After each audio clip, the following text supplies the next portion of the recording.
So it's crazy if you think about it. So this is what happened. This is what happened. And and and that's why we, in our shura we talk about balance, and you think it's just a spiritual thing. No, it's a physical thing as well. Physically, balance between spirituality and your physical existence, as your existence on this world. You can't just focus on heaven because you're also living here. You understand? So you need to focus. You need to have a balance and not ignore it. Not think that you're a Shimon Bar Yochai, that money will just fall from the heavens. You understand? So, to think that you're on that level is extremely arrogant. To make people think that, to teach them that from a young age, is literally malpractice. You understand? Is a horrible thing to do, and that's what's being done. So when I'm focusing on the Orthodox Jewish community, but people that are coming from other communities could, it's not, could use what I'm saying, they'll use as an example, but apply it to your situation, to your community. And if you're a leader in your community, then realize this. A lot of people, they don't realize, they just go and that's what I'm trying to point it out so people could realize. You understand? So this is extremely important, and it's something that we need to realize, that again, balance we have to become self-sufficient, not just on this world, but in the next world, and not just in the next world, but this world. You understand? We need to learn balance, and these horrible ideas that are taken to, it's a horrible idea when you say that the general public needs to do it. You understand? It's not horrible if you are Reb Chaim Kanievsky, if you are Reb Chaim Ozer, if you are the Stipler, but then it's not a horrible idea. But when you say that this is the general shita for everybody, then it's a horrible idea. Horrible. And this is what, so again, when you just leave it open, then you leave, when there's something that you, with your free will, you could be in control of, and you give that control up. You could decide to be balanced, and therefore you could vote for the right person always. You understand? And you don't have to care about if the other person wins, and eventually your group grows. You understand? When you could do that, then, so that's one thing.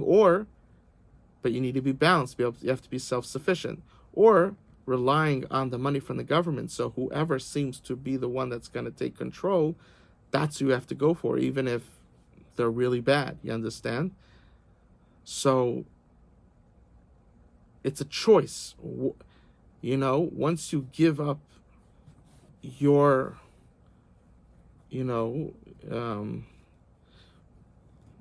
once you give up that choice that you have in life, once you give it up because you rely on the government, if the government then that gives an opening for the Yetzer Hara to say, well, they're relying on the government, so all I have to do is get bad people into the government, as opposed to in your community, you could, there you have your force of good is more powerful than in the government, because that's not your community. You understand? Now, even without that, you should always be self-sufficient. There's no question about that. But the government, but even without that, The government is not your community. So when you give the government the power over your community because you rely on their money, then all the Yetzer Hara has to do, because that's not your community, it's much easier to make the government go bad. And that's what they'll do. And that's what the Yetzer Hara did, and he's succeeding. So in this aspect, and you just see Mamdani just got elected. So we need to realize this, and we as a nation, the people that are in charge have to decide: are they going to wake up? Are they going to do things better? Or they're just going to continue and not care about the people?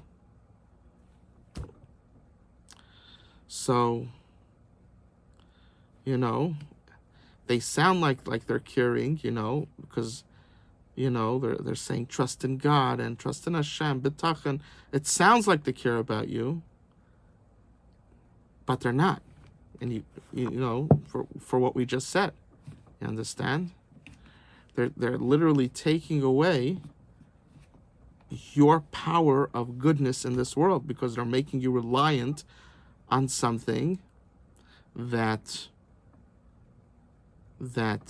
is outside of you, outside of your of Judaism.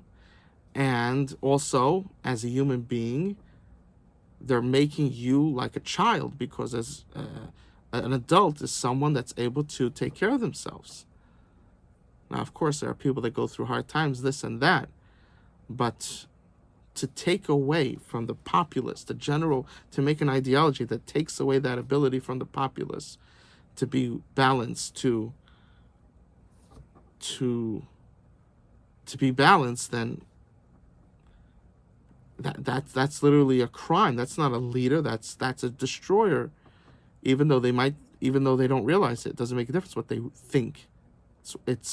We have to get out of our minds what they think. You could have a person that does really evil things, but they think it's okay.